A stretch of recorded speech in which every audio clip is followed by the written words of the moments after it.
Um jovem abandona a vida na fazenda familiar e parte para a cidade em busca de oportunidades de trabalho, apenas para ser demitido em meros 6 dias. Sem escola, sem rumo e completamente sozinho, parecia que o futuro era incerto para ele.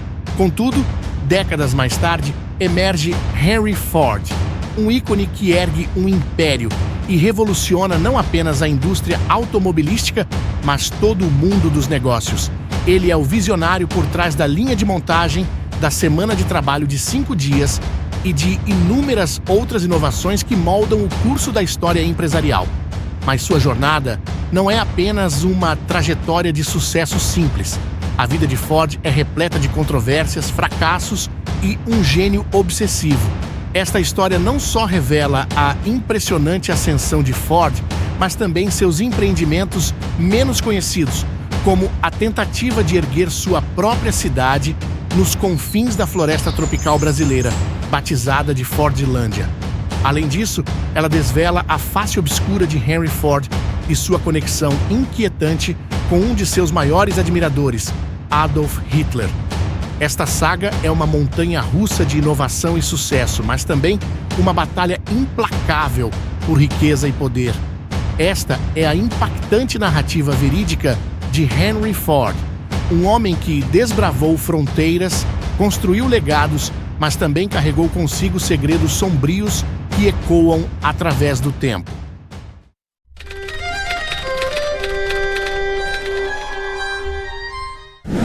Henry Ford, nascido em 1863 em Michigan, enfrentou o desinteresse pela vida rural desde jovem, preferindo explorar sua paixão por máquinas, apesar das expectativas de sua família.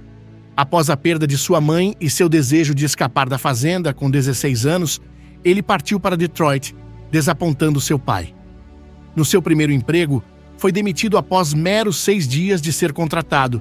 Após isso, seu pai o ajudou a conseguir trabalho numa oficina mecânica. Trabalhando árdua e simultaneamente como reparador de joias à noite e na oficina durante o dia, Ford desenvolveu habilidades mecânicas valiosas. Ele explorou uma variedade de máquinas, obtendo uma educação prática crucial. Um convite para operar um motor a vapor levou a uma oportunidade de emprego com a Westinghouse, consertando motores a vapor nos verões. Apesar do desejo persistente de construir um veículo movido a vapor para estradas, Ford enfrentou o dilema das limitações desses motores. Ele percebeu que eram muito pesados para viagens ágeis sem trilhos, desafiando seu sonho aparentemente impossível. No entanto, ele não desistiu desse objetivo desafiador, mantendo sua determinação em criar um veículo viável, apesar dos desafios tecnológicos.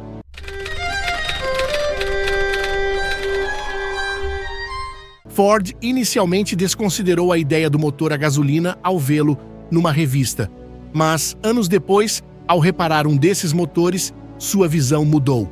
A potência e leveza desse motor o impressionaram, e ele viu nele a chave para impulsionar um veículo 100 cavalos. Convenceu sua noiva Clara a retornar a Detroit para estudar mais sobre o motor enquanto ele assumia um emprego na Edison Illuminating Company. O trabalho na Edison deu a Ford a oportunidade de aprender diretamente sobre motores a gasolina e progredir rapidamente na empresa. Como chefe engenheiro, recebeu incentivo direto de Thomas Edison, seu ídolo, para perseguir suas ideias. Seu casamento com Clara e o nascimento de seu filho Edsel marcaram esse período.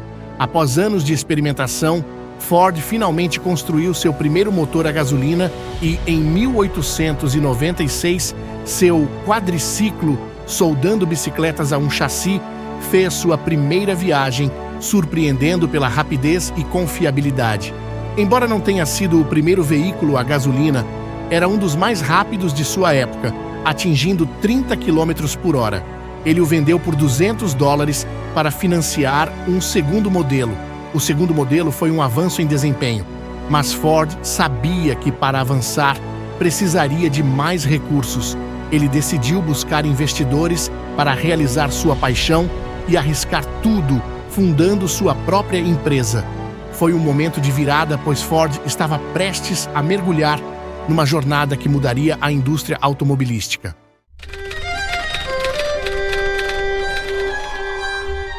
Henry teve uma chance única de dar uma volta de 3 horas e meia com um vendedor de madeira extremamente rico, percorrendo 1 milha em um carro. Ao término desse passeio, o vendedor encantou-se com o carro de Henry e concordou imediatamente em investir na nova empresa dele. Assim, nasceu a Detroit Automotive Company em 1899. Porém, as coisas não deram muito certo. Enquanto Henry buscava produzir veículos acessíveis para as massas, os acionistas tinham interesses distintos, querendo lucrar com carros para amadores ricos, independentemente da qualidade. Os conflitos entre a busca por lucro rápido e a perfeição no processo de produção levaram à dissolução da empresa em 1901, deixando Henry com a oportunidade de seguir sua paixão: construir carros de corrida. Ele desenvolveu um veículo leve e inovador, vencendo corridas e chamando a atenção dos mesmos acionistas da empresa falida, levando à criação da companhia Ford.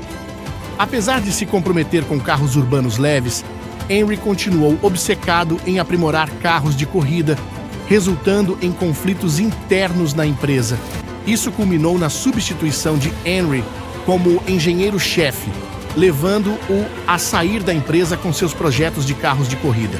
A empresa foi reorganizada como Cadillac Automobile Company, obtendo sucesso comercial, enquanto Henry persistia nas corridas, criando o revolucionário Ford 999.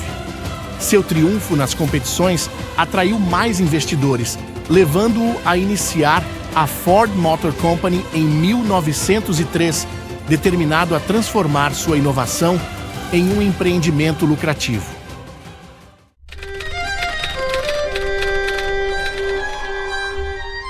Ford almejava democratizar o automóvel, lançando o modelo A, seu primeiro veículo de passageiros. No entanto, a produção manual em sua fábrica era lenta, construindo apenas 2 ou 3 carros por dia. A grande mudança veio após sua visita a um matadouro, onde observou uma linha de produção em ação, inspirando-o a implementar esse conceito em suas fábricas. Ao adotar a linha de montagem, a eficiência aumentou exponencialmente, permitindo a contratação de 300 novos funcionários, principalmente mão de obra barata e pouco qualificada. Ele inovou ainda mais ao produzir peças automotivas individualmente, reduzindo o tempo de fabricação de um carro de 2 dias e meio para incríveis 90 minutos. A revolução na produção preparou o caminho para o lendário Modelo T. Com peças intercambiáveis e uma cor padronizada, preto, o Modelo T se tornou um sucesso estrondoso, vendendo mais do que todas as outras fabricantes americanas juntas em 1914. No entanto, a linha de montagem trouxe desafios, com os trabalhadores enfrentando tarefas repetitivas, levando a uma taxa alarmante de rotatividade de 380%. Essa situação representava uma ameaça para a empresa, levando Henry a confrontar um dilema importante: como manter a eficiência sem desmotivar seus funcionários, que estavam perdendo a habilidade e a motivação para suas funções monótonas.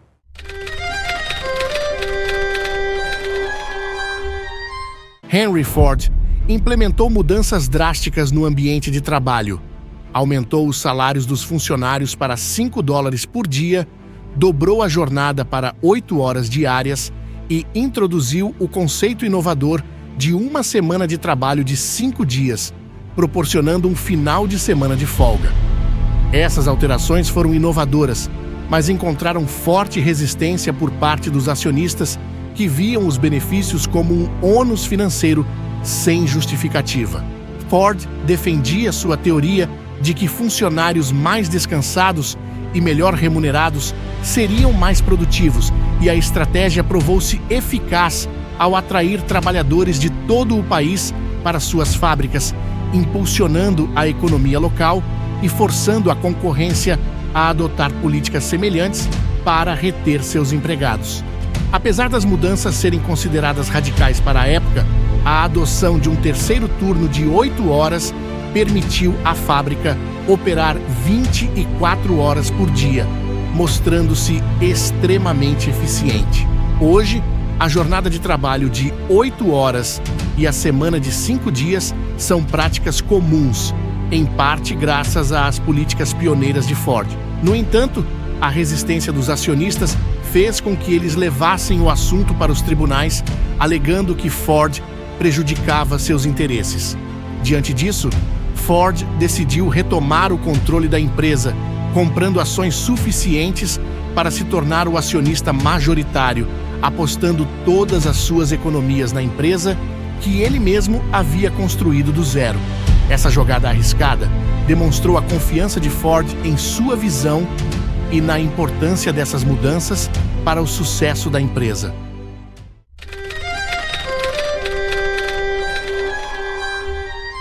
Em 1919, Henry Ford passou o controle da Ford Motor Company para seu filho Edsel, embora mantivesse o poder decisório nos bastidores. Apesar dos esforços de Edsel para modernizar a empresa, Henry recusava ideias inovadoras, insistindo que o modelo T era tudo o que os clientes queriam. Ele não apenas rejeitava propostas, mas também afastava o filho das operações diárias, enviando-o para reuniões em todo o país. No entanto, as vendas do modelo T começaram a cair, refletindo a mudança de preferência do público por carros mais elegantes e luxuosos oferecidos por concorrentes como General Motors e Chrysler. Em 1927, cedendo à pressão, a Ford lançou o modelo A, apresentando novidades modernas como o primeiro motor V8 comercial e disponível em várias cores. No entanto, a empresa já havia perdido sua posição de destaque para seus concorrentes e a Grande Depressão agravou ainda mais a situação. Isso levou a demissões e cortes nos altos salários que a empresa costumava pagar. Apesar da imagem de defensor do povo, Henry Ford empregou táticas antissindicais, como espionagem e violência, para impedir a organização dos trabalhadores. Isso culminou no trágico episódio conhecido como o Massacre de Ford, no qual 4 trabalhadores foram mortos durante um conflito entre grevistas e agentes da Ford. Esses eventos conturbados foram apenas o começo das controvérsias associadas à gestão de Henry Ford, marcando um período tumultuado na história da empresa e deixando um legado controverso para trás.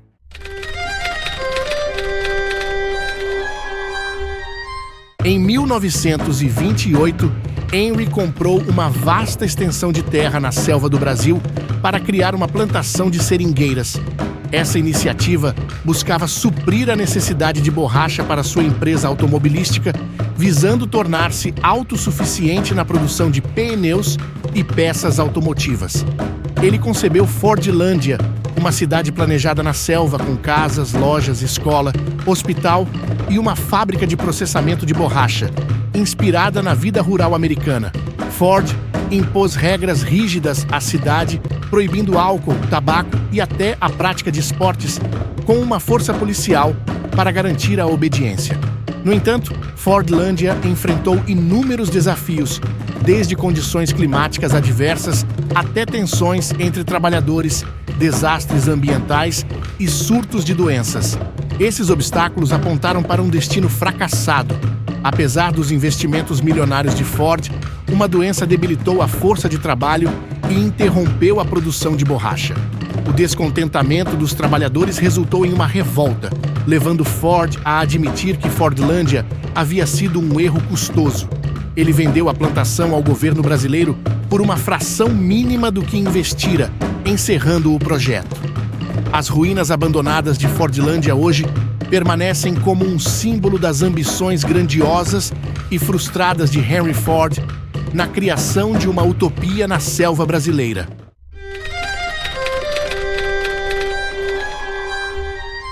Henry Ford demonstrou um crescente ódio em relação a judeus ao longo do tempo, atribuindo-lhes a culpa por diversas questões negativas. ele financiou um jornal que propagava ideias antissemitas, alcançando 700 mil leitores semanais. Ford escreveu mais de 60 artigos compilados em 4 livros que foram citados pelos nazistas como inspiração. Adolf Hitler considerava Ford uma grande influência e manteve um retrato do empresário em seu escritório, distribuindo os livros e artigos de Ford pela Alemanha e mencionando-o em Mein Kampf, livro escrito por Hitler. Em 1938, Henry Ford foi agraciado com a Gran Cruz da Águia Alemã pelo Partido Nazista, a mais alta condecoração para estrangeiros, reconhecendo seus supostos ideais e devoção à causa nazista. A ligação de Ford com o nazismo vai além. A filial alemã da Ford Motor Company, sob seu controle, foi apontada como um arsenal nazista durante a Segunda Guerra Mundial. Enquanto a maioria das empresas americanas retirou suas operações da Alemanha no início da guerra, a Ford continuou a operar fábricas no país.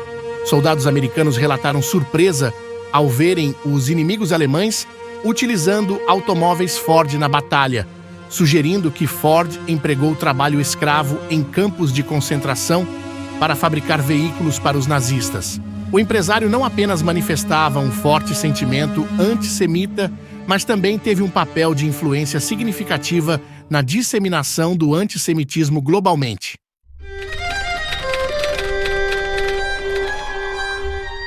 Após a morte de Edsel Ford em 1943, a Ford Motor Company enfrentou uma perda significativa.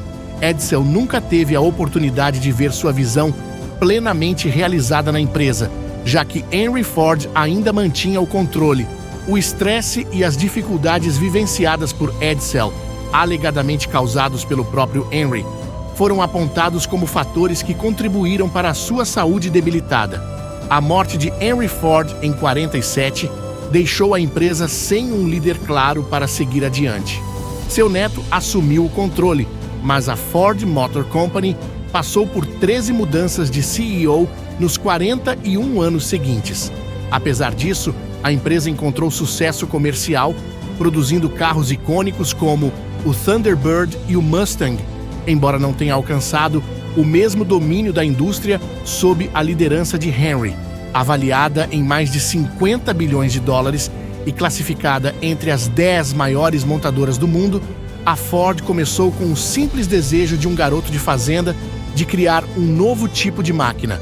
Embora a figura de Henry Ford continue controversa e complexa, é inegável que ele deixou um impacto no mundo e na forma como fazemos negócios. Obrigado por assistir e até a próxima história absurda.